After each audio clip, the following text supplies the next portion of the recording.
Hey there, how are you doing? I want to quickly tell you a story, something that jogged my mind from Just Q, from Quentin, who talked about when he was on stage that he had like a different persona or a different person than when he is normally. And it got me thinking to my own experience with TEDx. So let me paint the scene. So I'm waiting at the stage gate, ready to go on stage.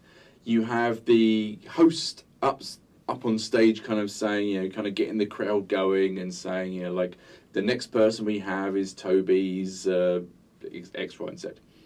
And the last thing she said was, and Toby is going to be talking about the life of his daughter in the future, and the fact that he's expecting a second child. And then she kind of goes, and here's Toby, and kind of walks off. And you would think that normally it's like, well, that's great news. No, it wasn't. We had I think a 6-month-old by then. I was only just coming to terms with a 6-month-old child then. We had no conversation about having a second one, my wife and I. And so I wasn't sure where this came from. So as you can imagine, as she's walking off the stage, like kind of coming to see me, in my head, I'm like, has she spoken to my wife? Is my wife's in the audience? Is my wife pregnant? It's like kind of, what the hell is going on?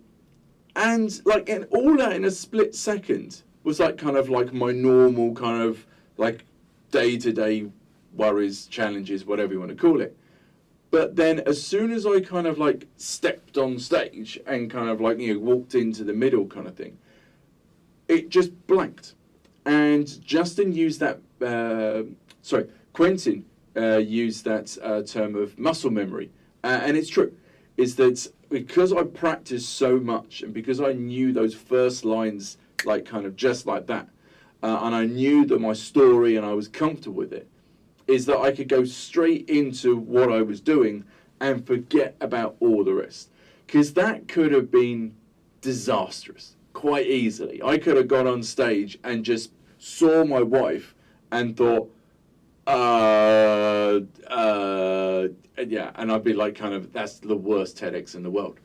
So I can completely understand that kind of method.